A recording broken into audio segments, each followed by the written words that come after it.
wabarakatuh. Perkenalkan, nama saya Muhammad Mashur dengan NIM N0112011047. Di sini kelompok kami, kelompok 5 dari kelas PAN 54 Farmasi B, mengambil judul Tantangan Pancasila sebagai Ideologi Negara. Dan saya sebagai pemateri pertama, saya akan menjelaskan tentang pendahuluan dari materi kami. Seiring dengan adanya perkembangan zaman, Pancasila terus mendapat ancaman dan tantangan dari internal maupun eksternal bangsa Indonesia. Tidak bisa dipungkiri meskipun memiliki sisi positif, globalisasi juga turut mendatangkan banyak masalah terhadap satu bangsa. Masalah ini juga melanda ideologi negara Indonesia, yakni Pancasila. Pancasila yang seharusnya menjadi acuan dalam berperilaku dan bersikap, justru kini telah bergeser keberadaannya. Mungkin Perkenalkan, nama saya Anugrah Yomil Ramadhani Asis dengan NIM N0112011068 dari kelompok 5 PAN 54 Farmasi B.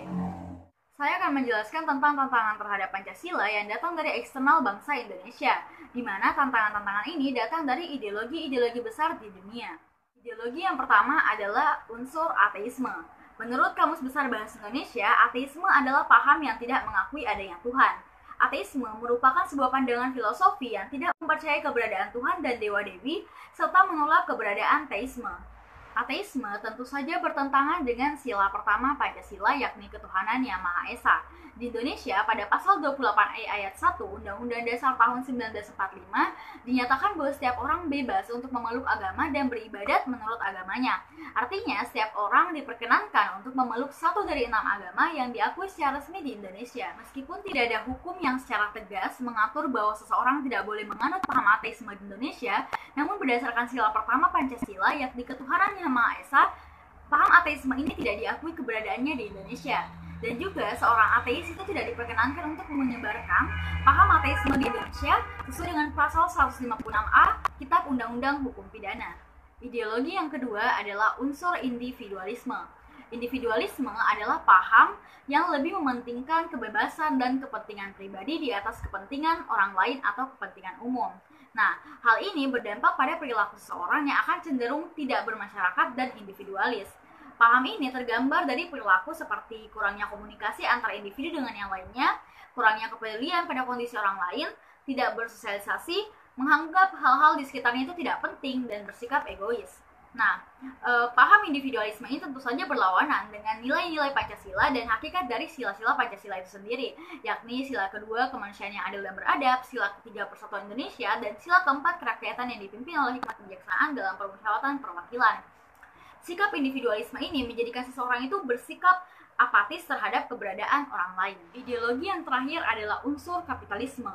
Kapitalisme atau kapital adalah sistem ekonomi yang menganut aturan perdagangan, industri, dan alat-alat produksi dikendalikan oleh pemilik swasta dengan tujuan untuk memperoleh keuntungan dalam ekonomi pasar.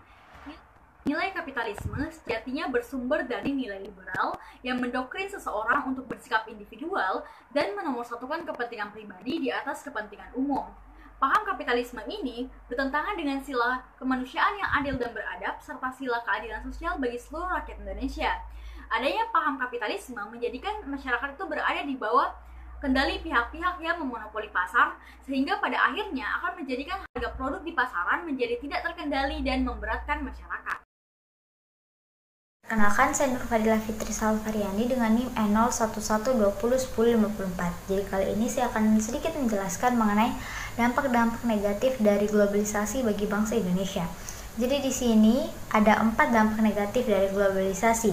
Yang pertama yaitu pergeseran nilai sesuatu yang baru, baik itu berupa teknologi, budaya, dan berbagai aspek lainnya yang berasal dari budaya asing dan secara tidak otomatis dapat diintegrasikan ke dalam kondisi individu atau masyarakat yang menerimanya.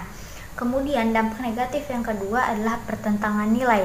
Maksudnya di sini bahwa nilai-nilai baru dan asing itu kebanyakan atau hampir sebagian besar itu tidak sejalan dan bahkan bertentangan dengan nilai-nilai luhur dari pandangan hidup masyarakat Indonesia, di mana globalisasi ini lebih mengarahkan masyarakatnya untuk ke arah budaya barat atau westernisasi, sedangkan bangsa Indonesia sendiri lebih atau memiliki budaya dan moral yang lebih mengarah ke arah timur.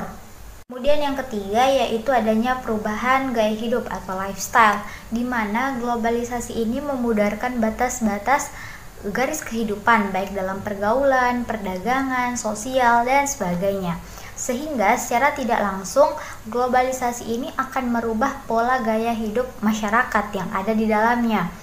Imbas dari globalisasi ini tentu saja tidak bisa diremehkan, karena di sini perubahan perilaku yang jika sudah menjadi sebuah kebiasaan atau sebuah budaya, maka bisa menyebabkan perubahan dunia yang menjadi lebih eksklusif, di mana perubahan tersebut tentunya sebagai penunjang keinginan manusia untuk selalu berubah dan berkembang ke arah yang lebih praktis dan instan. Kemudian dampak negatif terakhir yaitu berkurangnya kedaulatan suatu negara, di mana globalisasi sebagai arena persaingan bebas dapat mereduksi kewenangan atau meningkatkan otoritas dari sebuah negara.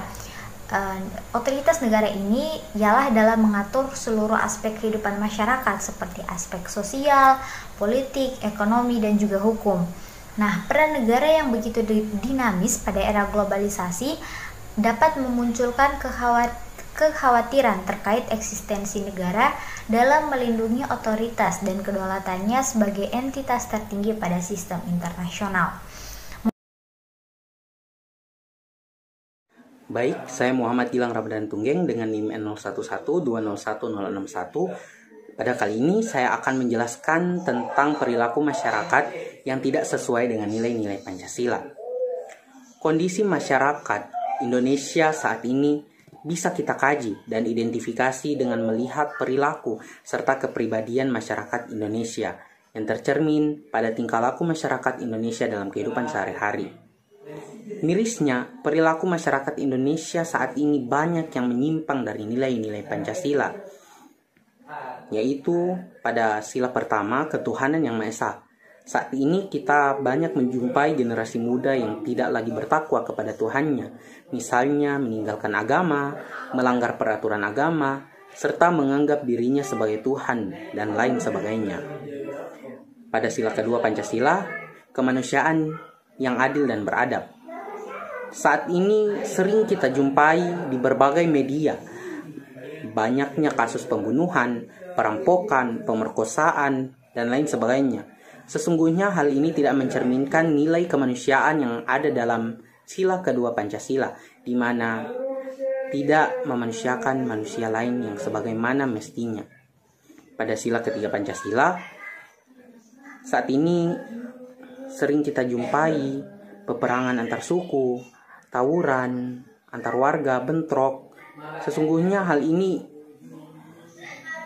indikasi dari memudarnya rasa persatuan dan kesatuan yang terjadi pada masyarakat Indonesia. Terus pada sila keempat, kerakyatan yang dipimpin oleh hikmat kebijaksanaan dalam permusyawaratan perwakilan, di mana demokrasi selayaknya dilaksanakan dengan sehat. Fenomena yang terjadi pada saat ini masih banyak terjadinya money politik atau politik uang yang marak di saat pemilihan kepala desa, pemilihan bupati, wali kota, dan lain sebagainya. Pada penyimpangan sila kelima, keadilan sosial bagi seluruh rakyat Indonesia. Pada saat ini kita sering melihat banyaknya kasus yang terkait dengan sila kelima, di mana kaum minoritas sering ditindas dan kaum mayoritas sering diangkat. Hukum lebih tajam ke bawah dan tumpul ke atas. Tidak perlu jauh-jauh, saat ini bisa kita lihat pada kelompok belajar sebagai faktanya. Jadi berikut itu adalah contoh perilaku masyarakat yang tidak sesuai dengan nilai-nilai Pancasila. Kita sebagai kaum muda Indonesia yang merupakan agent of change, sebaiknya tetap mempertahankan nilai-nilai Pancasila yang ada. Perkenalkan, nama saya Eugene Naomi Gosal dengan NIM N0112011040. Pada kesempatan ini, saya akan menjelaskan mengenai kesimpulan presentasi kita pada hari ini. Pancasila dalam sejarah perumusannya melalui proses yang sangat panjang oleh para pendiri negara ini, sehingga Pancasila diharapkan dapat dijadikan sebagai pedoman hidup bagi kehidupan manusia, baik itu dalam lingkungan masyarakat, berbangsa, dan bernegara. Pancasila juga dijadikan sebagai pedoman dalam berbagai bidang kehidupan, baik itu bidang ekonomi, sosial, budaya, dan bidang-bidang lainnya. Sehingga segala sesuatu yang dilakukan diharapkan tidak melenceng dari aturan yang telah ditetapkan sesuai dengan Pancasila. Sehingga apa yang diharapkan dan dicita-citakan oleh bangsa Indonesia dapat terlaksana dengan baik.